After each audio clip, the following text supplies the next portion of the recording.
Donc nous allons reprendre le livre de Bereshit, Genèse, et nous allons continuer le décodage du texte. Vous savez que Yeshua avait dit « Moshe parle de moi ». Autrement dit, toute la vie du Messie est en réalité cachée, voilée, on peut le dire ainsi, dans dans ce que nous appelons l'Ancien Testament. Et même si les prophètes prophétisent au sujet du Messie, il est écrit que, et je crois que c'est l'apôtre Pierre qui le dit, que les prophètes prophétisaient sur le Messie Yeshua parce qu'ils étaient eux-mêmes remplis de l'esprit du Messie. C'est absolument extraordinaire d'avoir pu comprendre une telle chose, que ces prophètes avaient une dimension telle concernant la connexion messianique, que leurs prophéties ne pouvaient pas être des prophéties approximatives. C'était obligé que lorsque Ésaïe, Jérémie et d'autres parlaient du Messie, Zacharie entre autres, ça ne pouvait être qu'une révélation absolument surnaturelle, parce que eux-mêmes étaient remplis du Messie, de l'esprit du Messie, absolument formidable. Donc aujourd'hui, nous allons décoder un texte dont j'avais commencé l'explication lors du dernier cours, et je voudrais aujourd'hui aller un peu plus loin et vous révéler comment est caché le Messie dans les 2 premiers versets du livre de Bereshit. Et c'est absolument extraordinaire, vous allez le constater. Donc je refais une petite récapitulé, juste un peu ce que j'avais dit dans les cours précédents, rapidement je le fais, et puis je continue. Donc je vous avais dit que le projet divin, ce qu'on appelle le Réchit, le Bereshit, c'était à la fois, évidemment, le projet de l'humanité, bien entendu, mais que ce projet de l'humanité ne peut exister que s'il y a un fondement céleste. Et ce fondement céleste porte un nom, et c'est le prophète Ésaïe qui va nous le révéler. Il va nous dire que le Réchit, en réalité, c'est Israël.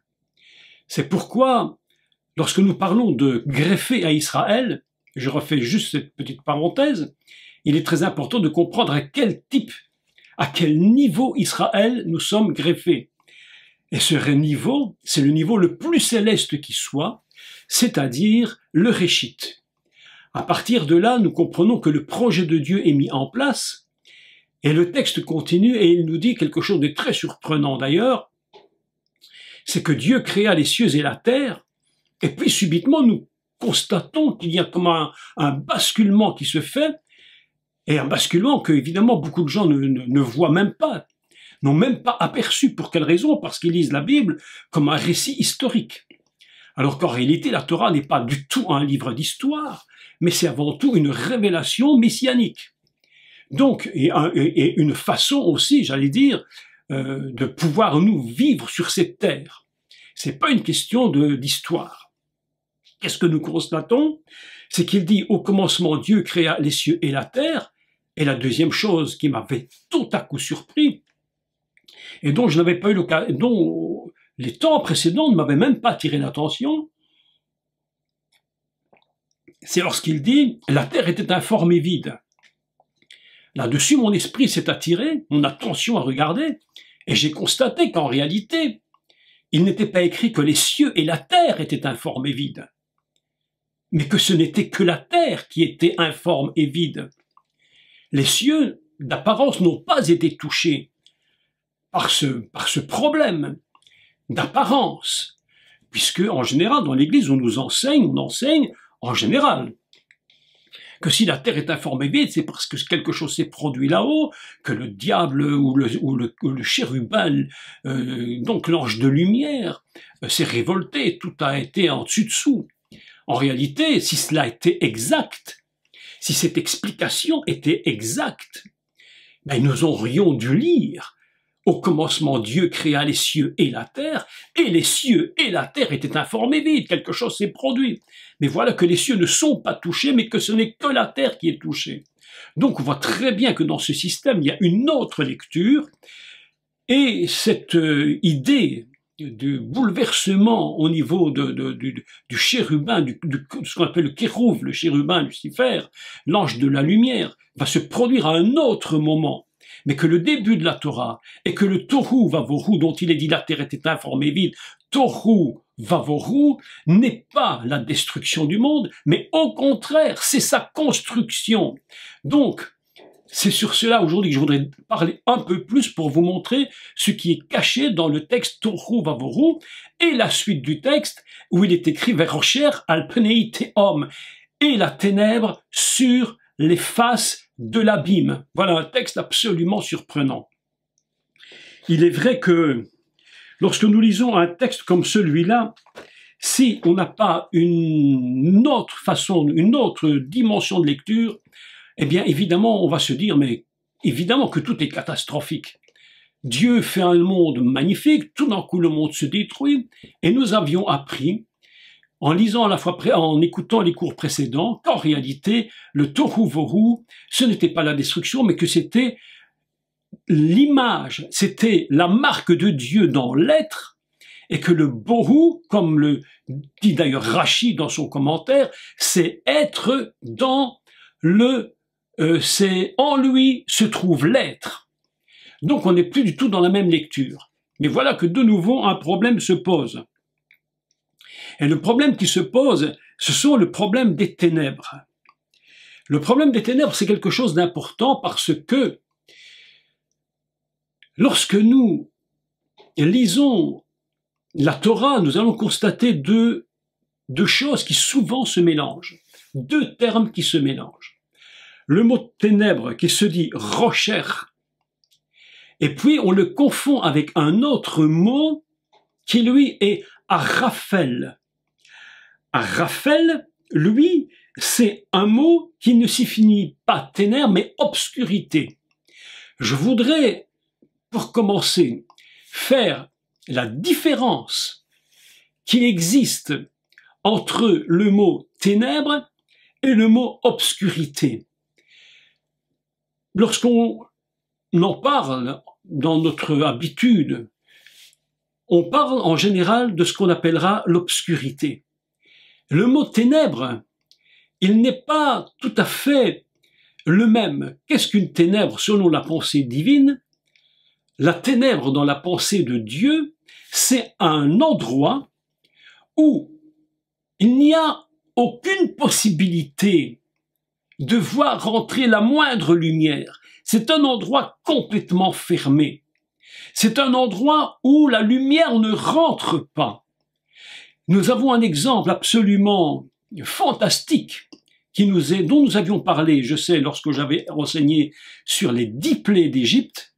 C'est lorsqu'il est dit que Rocher, la ténèbre, avait couvert le pays de Mitzraïm, l'Égypte, et la ténèbre était si grande, elle était tellement compacte que la Bible nous dit qu'on pouvait même la toucher avec la main.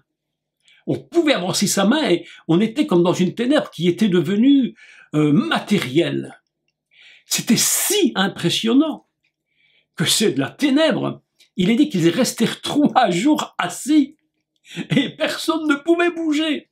C'est un noir absolu où il n'y a pas mais la moindre lumière qui peut rentrer. C'est un endroit complètement secret où personne ne se déplace, où aucune personne n'a la possibilité de pouvoir la pénétrer. Nous sommes enfermés dans un système absolument inimaginable. Et voilà que la Torah nous enseigne que ce principe de fermeture complète qu'on appelle rocher se trouve sur un autre principe qui lui s'appelle le Tehom. Redisons quelques mots sur Tehom, parce que il est très important de comprendre ce que cela représente. En fait, vous allez constater que le Tehom n'est rien d'autre qu'en fait que le Bohu.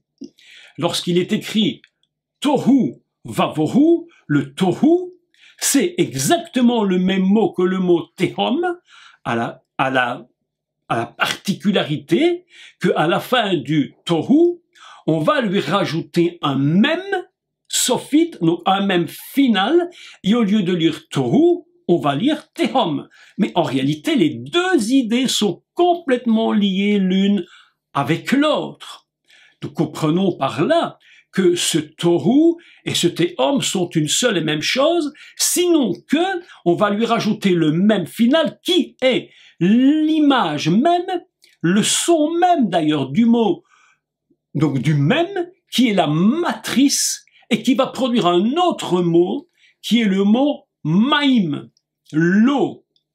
Et nous avions vu que dans le Bereshit, lorsqu'il est dit Bereshit bara Elohim et Hashamaim, dans le mot Hashamaim, nous avions également le Maïm à la fin, qui est l'eau. Nous trouvons maintenant, dans ce premier texte de Torah, 3 fois l'idée de l'eau. La première, c'est dans Hashamaim, qu'on appelle les ciels. Deuxième fois, c'est dans le mot Théom, lorsqu'on rajoute le même, qui est un même qui est comme Maïm. Et puis plus tard, lorsqu'il est dit que l'esprit, Mecharefet, signifie couver, planer, sur quoi? Sur les eaux.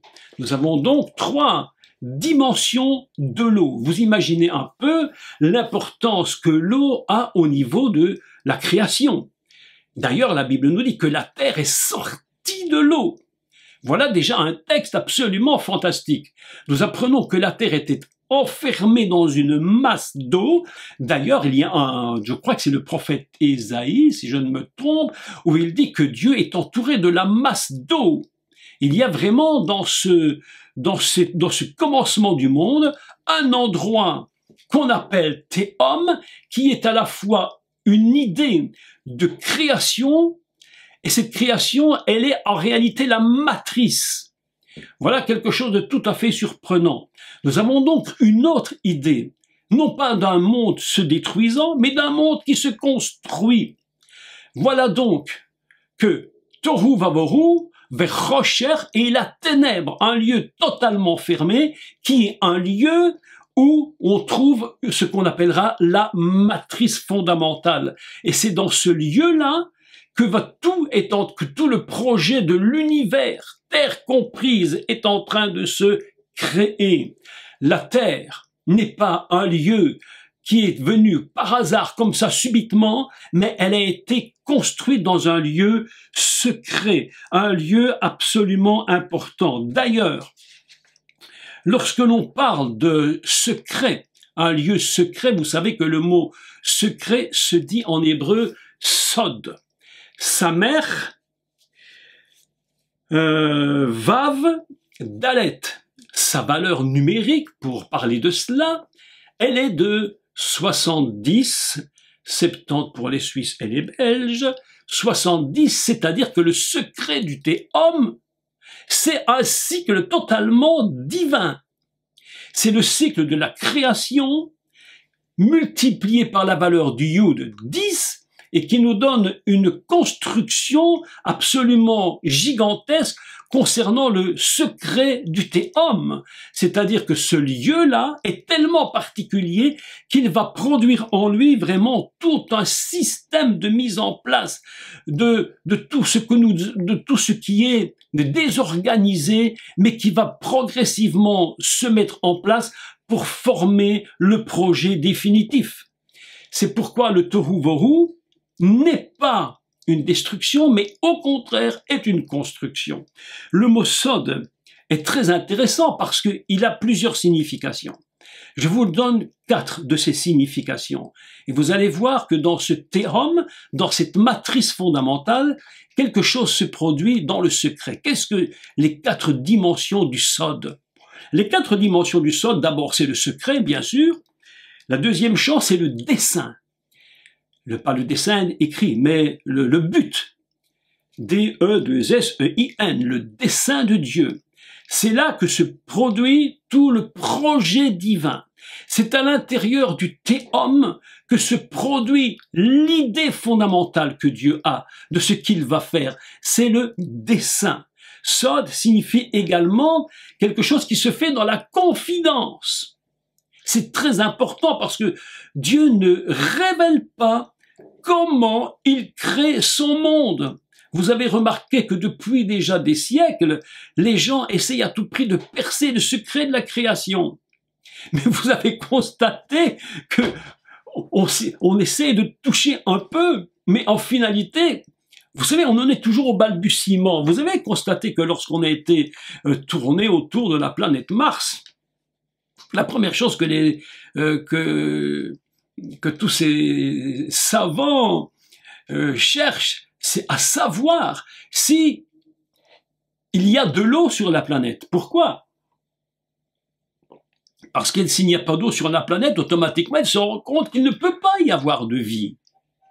Mais même en découvrant qu'il y aurait de l'eau sur la planète Mars, d'une façon ou d'une autre, qu'elle soit en liquide ou forme de glace ou qu'importe, ça ne nous dit toujours pas quel est le secret, quel est le dessein de Dieu, quelle est cette confidence, tout ce confidentiel divin qui se trouve à l'intérieur.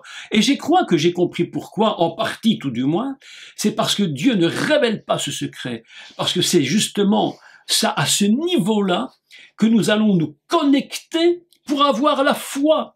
Si nous avions tout le secret divin et que plus rien ne nous soit caché, nous n'aurions même plus besoin de foi. Nous serions nous-mêmes devenus Dieu.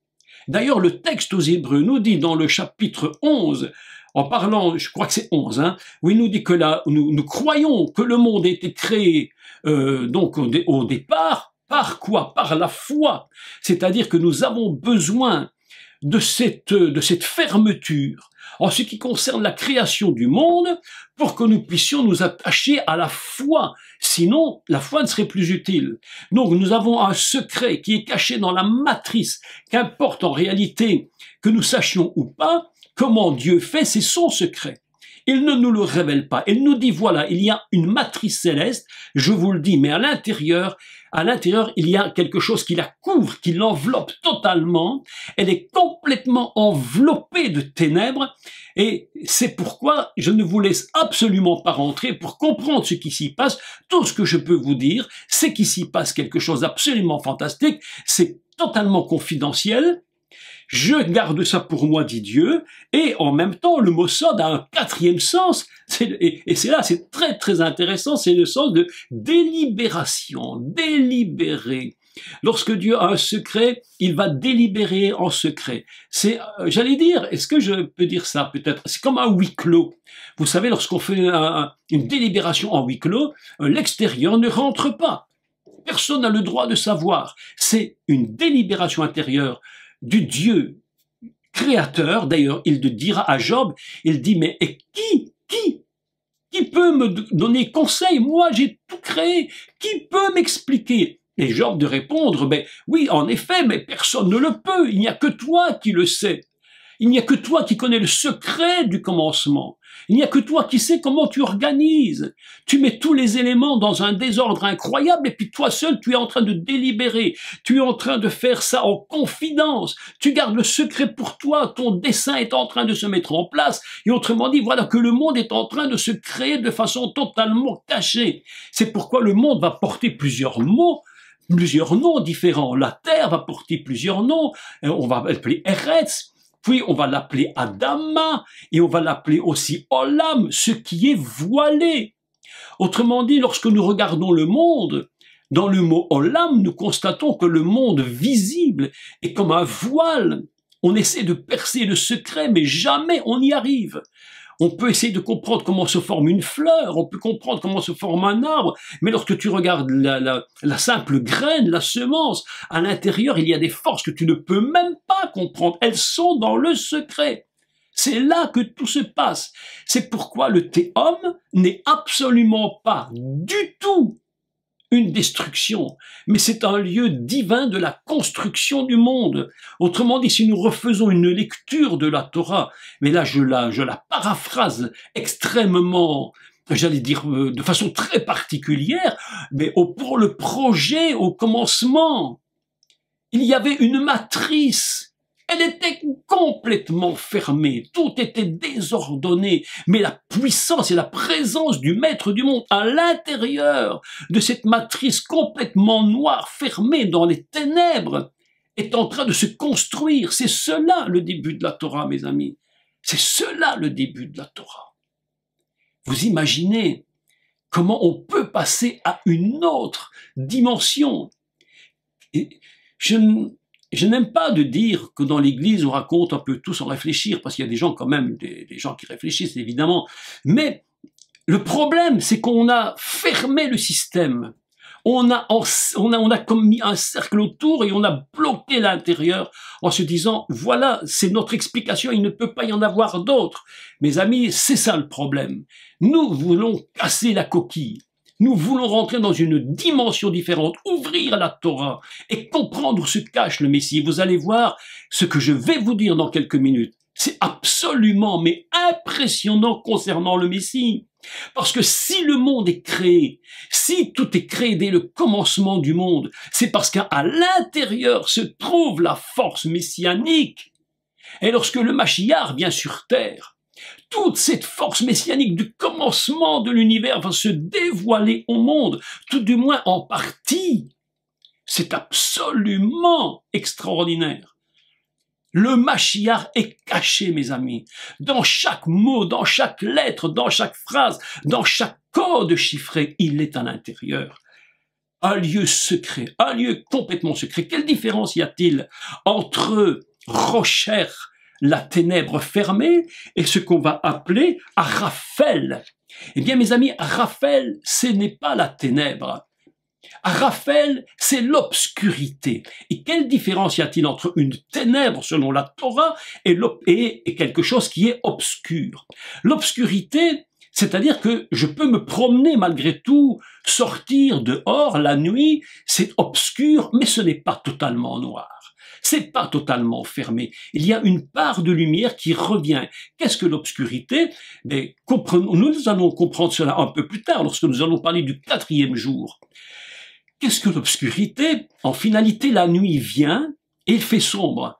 Mais la peu de lumière qui apparaît, ce n'est pas une lumière directe, c'est une lumière indirecte, puisque nous sommes éclairés par la lune, qui, elle, est le reflet de la lumière du soleil. C'est-à-dire que l'astre lune va, lui, nous communiquer une part de la lumière du soleil. Et donc, nous sortons, nous pouvons faire certaines choses, même si c'est sombre. C'est de l'obscurité, mais ce n'est pas de la ténèbre. On n'est pas du tout dans le même système. Et il y a un texte absolument révélateur de ce que je vous dis. Et de nouveau, une lecture simple ne peut rien révéler. Il faut rentrer dans une dimension de Torah pour le comprendre. Ça se trouve dans Deutéronome 4:11. Et là, nous avons vraiment un texte formidable. Je vous le lis en français, puis on va expliquer. Alors, Deutéronome, Devarim, d'accord? Devarim, les paroles, chapitre 4 et au verset 11. Alors j'espère que je ne suis pas trop compliqué. Moi, ça me paraît tellement évident, mais parfois l'expliquer est très difficile, bien sûr.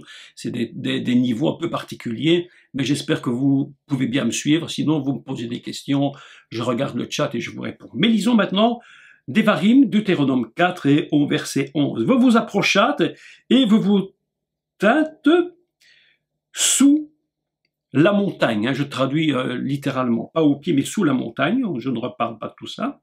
La montagne était embrasée et les flammes s'élevaient jusqu'au milieu du ciel. Écoutez maintenant.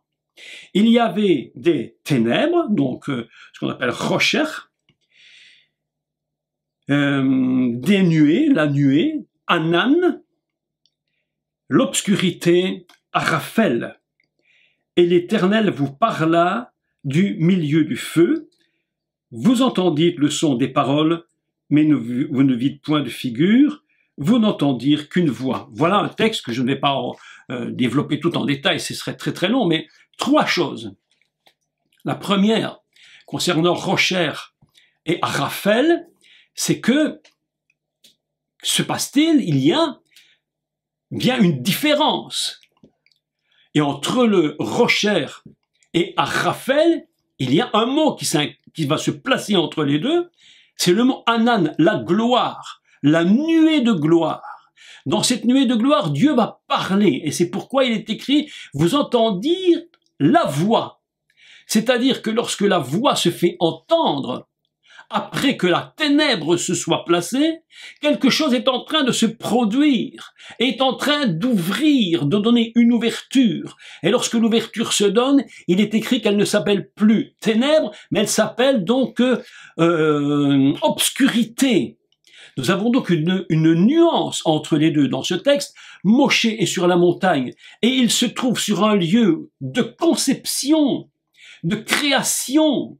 Vous comprenez bien, vous vous souvenez que le mot Har, montagne, c'est un mot qui est aussi utilisé pour dire que c'est la conception, comme on dit Vatahar, elle a conçu. Donc le principe de conception se trouve au niveau de Rocher la ténèbre. Mais lorsque la gloire apparaît, et c'est ce qui se produira d'ailleurs, au commencement du livre de Bereshit, lorsque la parole va se manifester, à ce moment, et la lumière, quelque chose va changer, et nous n'allons plus être dans la ténèbre, nous allons être dans l'obscurité. Et à ce moment-là, il dit, vous entendîtes une voix, et c'est l'Éternel qui parle. Excusez-moi. Nous avons une progression dans le texte. C'est exactement ce qui va se produire au commencement du monde. Un endroit de ténèbres, et puis progressivement, quelque chose va se dévoiler. Ainsi, nous nous rendons compte que dès le commencement de la Torah, or toute l'histoire existe déjà, tout est déjà inscrit dans quelques phrases, mais tout est dit. Tout est caché, tout est voilé, mais tout est dit. Le Messie est déjà présent à l'intérieur. Nous avions compris dans les cours précédents que le Mashiach était dans le premier mot de la Torah. Il était déjà dans cet endroit, dans ces phrases. C'est pourquoi Yeshua va dire, mais Moshe parle de moi, il parle à mon sujet. Mes amis, écoutez, nous voilà ici dans un système évolutif où nous passons de la ténèbre à l'obscurité. Et la Bible nous dit que Dieu vit dans l'obscurité. Mais on se dit, pourquoi? Puisque tu es lumière. Parce que le monde a besoin de le chercher, de le comprendre. Il a besoin de trouver son Dieu. Nous avions parlé de la séparation et du besoin de retourner vers Dieu, vers son Créateur. Donc, je continue maintenant, toujours le principe de Rocher. Je vais prendre 3 exemples. Les 3 exemples que je vais prendre, je les ai pris, un au début du monde, un au plein milieu de la Torah et le dernier dans un évangile. Et vous allez voir un secret qui va se dévoiler absolument extraordinaire concernant l'œuvre messianique. Nous avions donc le Théom, premier lieu de ténèbres. Nous avons un deuxième lieu où la lumière ne rentre pas, et pourtant c'est le lieu de toute la puissance, j'allais dire, de la création, de l'être, toute la puissance de la création, j'allais dire, de l'humanité, se trouve dans un lieu fermé, totalement fermé, qui s'appelle, mes amis, le Kodesh HaKodashim, le Saint des Saints. Vous avez remarqué que dans le Saint des Saints, il y a ce qu'on appelle Aaron, l'arche. C'est un lieu fermé. Personne n'a le droit d'y rentrer, sauf celui qu'on appelle le Kohen Mashiach ou le Kohen Gadol, qui ne rentre qu'une fois l'an. Déjà là, il faudra absolument un jour que j'explique pourquoi il ne peut rentrer qu'une fois. Pas 2, pas 3, mais une seule fois il rentre. Déjà tout un enseignement, une fois. Lui seul rentre parce qu'il s'appelle Kohen Mashiach, le grand, le prêtre oint, qui n'est autre que l'image du Mashiach Yeshua. Donc, le seul qui peut rentrer dans le secret de la création, du fondement du monde, le seul qui peut rentrer dans le secret, j'allais dire, de la rédemption, de son humanité, ce n'est que le Mashiach.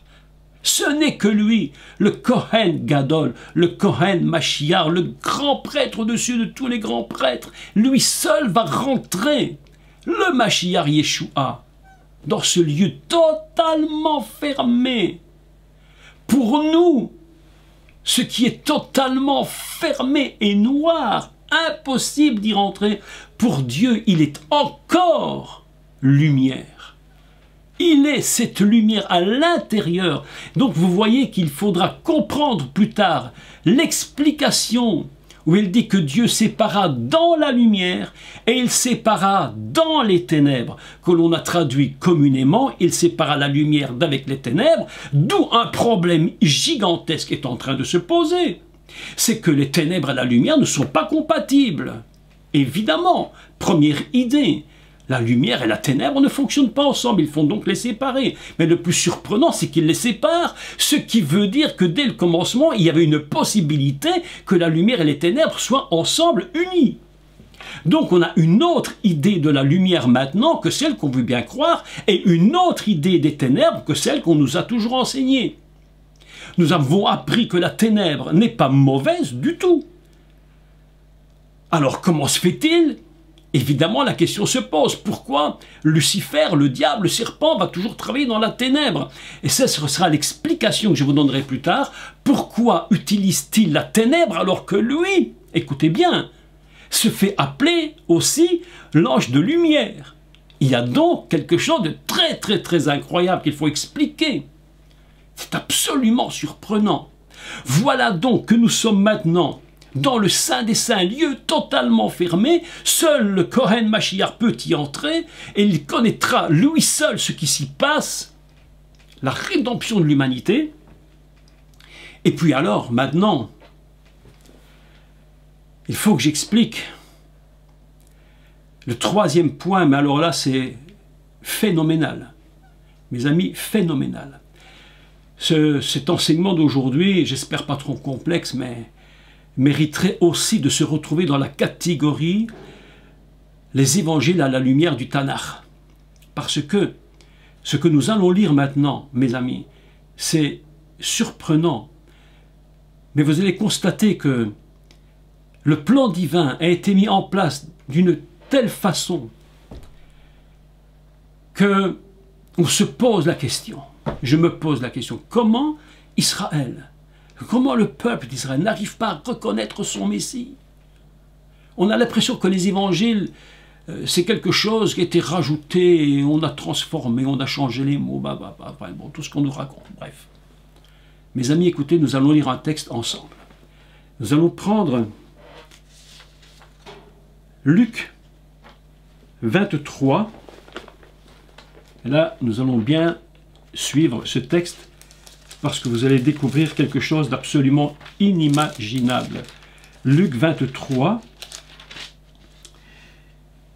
et le verset 44. Pour introduire ce texte, d'abord lisons-le en français. Vous voulez? Lisons-le. J'ai pris les différentes traductions grecques et hébreu. Il y a plusieurs traductions qui ont été faites en hébreu, je les ai comparées, elles sont strictement les mêmes. Il n'y a pas moyen de traduire autrement ce texte. Donc, je le lis, écoutez bien chaque mot. Et je vais vous les expliquer un à un, avec les codes qui sont cachés dedans, et qui vont relier l'ensemble de l'histoire messianique avec le commencement du livre de Béréchit à travers ce texte. Écoutez-le, c'est absolument extraordinaire. Donc, Évangile de Luc, chapitre 23 et verset 44. Je le lis d'abord en français, d'accord, tel que c'est écrit avec Louis II et d'autres traductions d'ailleurs. Et puis je le traduis directement de l'hébreu et j'explique cela. Il était déjà environ la 6e heure. Déjà 6, vous retenez ça. Et il y eut des ténèbres, rocher, sur toute la terre, kol haaretz. Écoutez la suite. Jusqu'à la 9e heure. Est-ce que vous croyez sincèrement que tout cela était bien utile de l'avoir écrit? Si ce n'avait pas un sens, qu'est-ce que ça pouvait faire? Mais que Jésus soit mort à 2 heures, ou à 7 heures, ou à 6 heures, ou à 2, qu'est-ce que ça d'apparence pouvait faire? Est-ce que le but n'était pas qu'il meure pour nos péchés? C'est ça qui était le fondement pour les gens qui lisent ceci dans nos églises. Je vous dis franchement, ce n'est qu'une anecdote parmi d'autres. Rien de plus. Un récit historique. On précise qu'il est mort à 6 heures, enfin que les ténèbres sont tombées à 6 heures, elles se sont terminées à 9 heures, puis la lumière est revenue. C'est anecdotique, mais pas pour nous. Écoutez bien la suite. Le soleil s'obscurcit et le voile du temple se déchira par le milieu, etc. Jésus s'écria d'une voix forte, Père, je remets mon esprit entre tes mains, et j'arrête la lecture.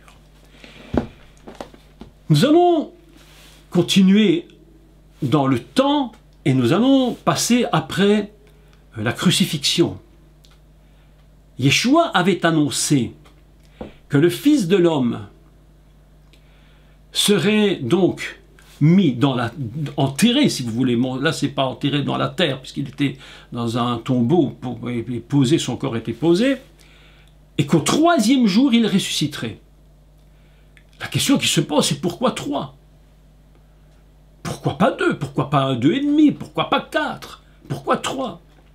Mes amis, si nous comprenons les codes, nous allons premièrement nous poser une question.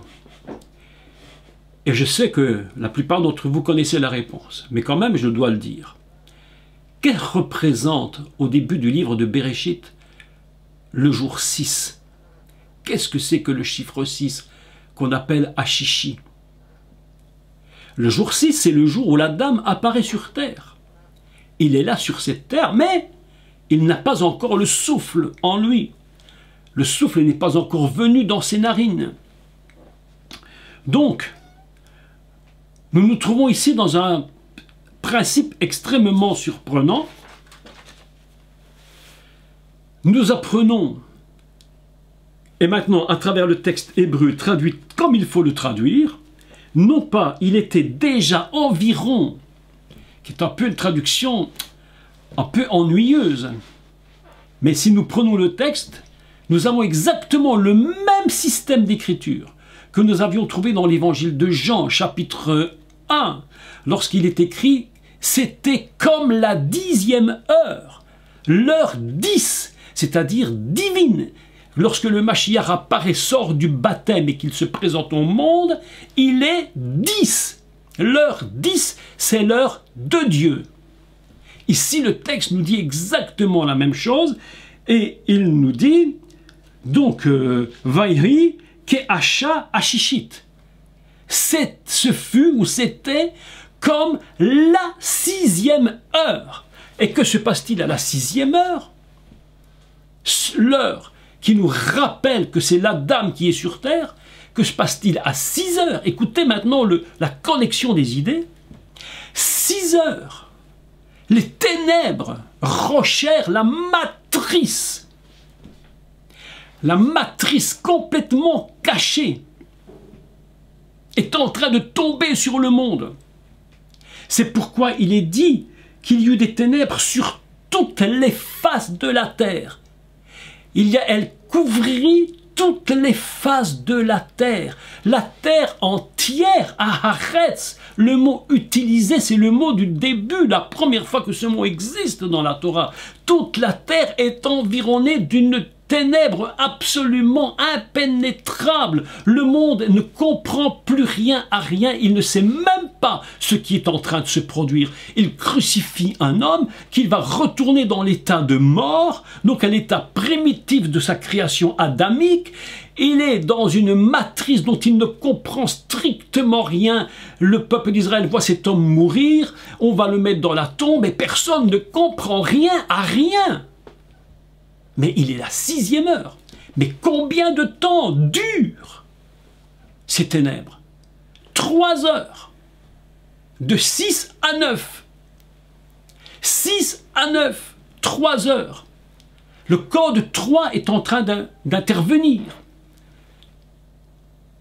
Et puis le Mashiach avait annoncé qu'il serait 3 du jour, 3 temps, 3 jours dans le tombeau, et puis qu'il se leverait. Mes amis, 3 et 3, 6. 2 codes 3 forment un code 6. C'est pourquoi tout est calculé parfaitement. La Bible, les évangiles ne nous disent pas des bêtises. Beaucoup nous disent on a transformé ceci, on a ajouté, on a supprimé, on a fait, on a... enfin n'importe quoi. Je vous dis que c'est codé. 3 et 3 font 6, mes amis. 3 et 3 font 6. Lorsque vous prenez une chose absolument extraordinaire maintenant, il est écrit « Verocher apnei teom ». Rocher, retenez 2 choses. Une rocher et un théom. Une obscurité et une matrice. Rocher, théom. 2 choses importantes. Mais ces 2 choses sont liées par un code, mes amis. Un code qui sera repris dans l'évangile de Luc. Si ça c'est du hasard, alors je ne comprends rien.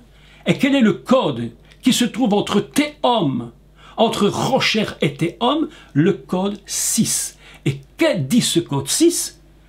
Alpnei, sur les faces. Sur les faces. Alpnei, valeur 240, 2 et 4 et 0 égale 6. Entre le théom, entre le rocher et le théom, il y a un code 6. Et voilà ce qui est en train de se produire à la crucifixion et à la mort du Mashiach. Il y a un code 6 qui va réunir le temps de la croix et le temps du tombeau, le temps de sa mort et de sa résurrection. Et au milieu, il est écrit dans ce texte, très clairement, il y a eu des ténèbres sur toute la terre. On est dans un code absolument identique où nous nous trouvons en train de voir que le Mashiach, qui est mort et qui va ressusciter, se trouve en réalité caché dans le commencement du monde. Tout le processus qui se cache à l'intérieur de la matrice, mes amis, c'est le processus messianique du salut, de la rédemption de toute l'humanité qui produira toute sa construction. C'est le mystère divin, messianique, caché dans le début de toute la Torah. Je suis en train de lire ce que vous me dites là, hein, je lis. Patrick nous dit que Jonas est resté 3 jours dans le ventre du poisson. Je crois que je vous avais dit quelques mots là-dessus, mais je profite pour commenter un peu ce que Patrick nous dit, puisque lorsque Yeshua parle et qu'il dit que le Fils de l'homme sera 3 jours et 3 nuits, donc dans la mort, comme Jonas, il prend l'exemple. Ça veut dire que Jonas, en réalité, ne vous trompez pas, c'est pas Jonas dans la baleine, hein, qui respirait à peine, comme dit le petit cantique. Hein. Non, non. Jonas dans la baleine, mes amis, il est mort. Il est mort, je vous le dis. D'ailleurs, la Bible nous dit que la baleine l'a vomi. Et voilà qu'il vomit, et Dieu lui revient, lui redonne vie. C'est pourquoi Yeshua prend l'exemple de Yona, qui entre autres, Yona, ça veut dire la colombe. Yona men Amitai, Jonas, fils de ma vérité. Son père s'appelle Amitai, ma vérité. C'est extraordinaire comme texte.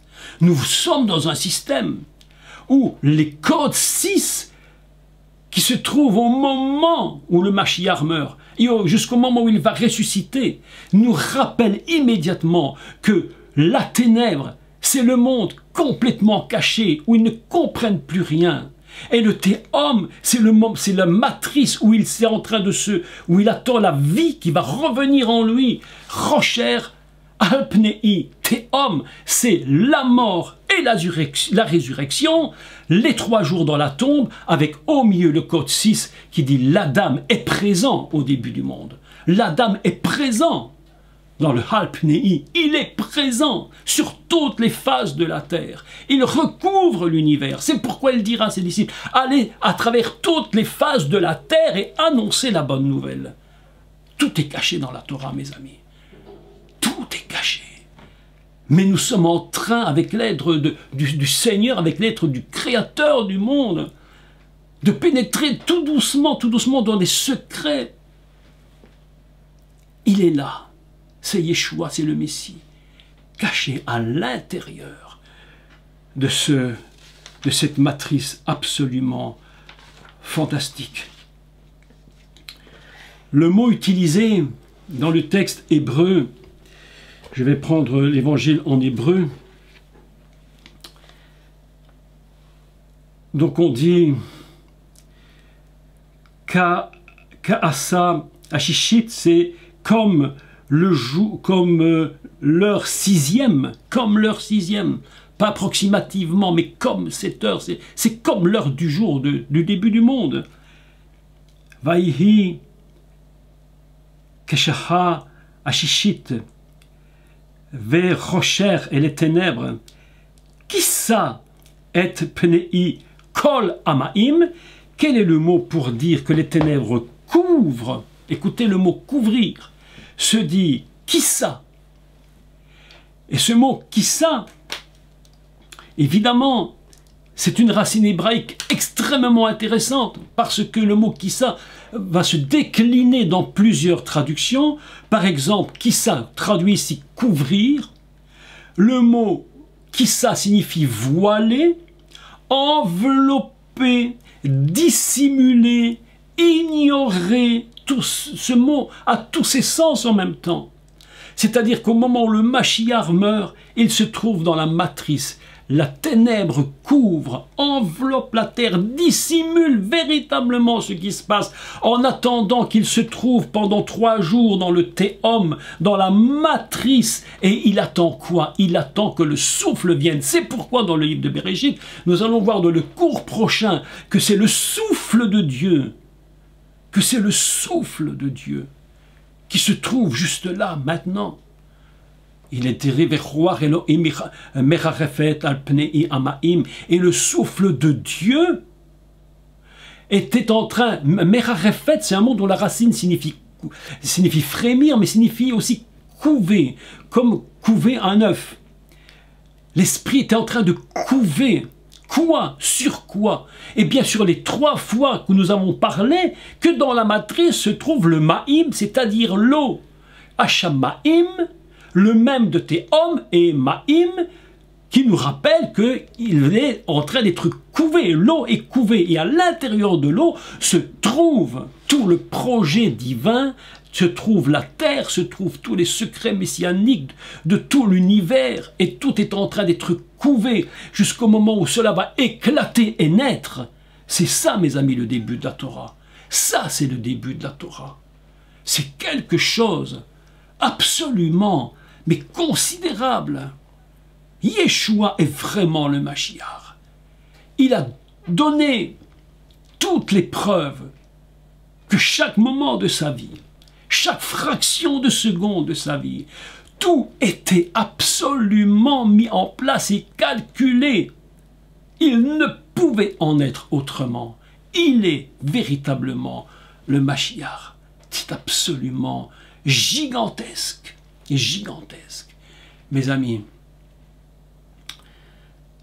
voilà en quelques mots bien compliqués d'expliquer à travers les codes de la Torah, à travers les codes qui se retrouvent dans les évangiles, que le commencement de ce texte nous révèle un plan divin absolument établi de toute éternité. Lorsque le Mashiach est venu sur terre, le temps était le temps de Dieu. Lorsqu'il meurt, c'était l'heure de Dieu. Lorsqu'il ressuscite, c'était le moment de Dieu. Tout cela était contenu dans une seule et même vérité, et construit sous le code 6. Mais encore maintenant, plus fort encore. Écoutez maintenant la guématria suivante et je termine. Rocher, Alpenei Kotsis, Théom. Faisons les 2 guématrias de Rocher et de Théom. Rocher, sa guématria est de 328, ou si vous concentrez cela en 13, et puis vous reconcentrez et vous avez 4. Théom, si vous faites une guématria concentrée à un chiffre, vous avez 5. Lorsque vous mettez le Théom et la Rocher en même temps unis, dans une seule et même chose, puisqu'il s'agit d'une seule et même chose, vous avez une guématria de 9. Et qu'est-ce que neuf? C'est l'engendrement. Qui sortira de cette matrice? Neuf. Adam. Adam vaut 9. Autrement dit, lorsque le 6 unit les deux forces en présence, le monde est prêt à paraître et à éclore. L'Adam est là, il va se présenter au monde. Et là, nous allons expliquer comment l'Adam a été conçu un peu plus tard, parce que la conception de l'Adam, c'est évidemment pas du tout ce qu'on imagine. Et là, j'ai découvert des choses absolument surprenantes, comment l'Adam est conçu. Absolument inimaginable. Donc voilà, ce matin, j'espère ne pas avoir été trop compliqué, mais je sais que c'est difficile à expliquer. Parfois, je me dis, c'est tellement compliqué, déjà à décoder et à calculer, à voir où se cachent tous ces secrets de Torah, tous ces secrets messianiques.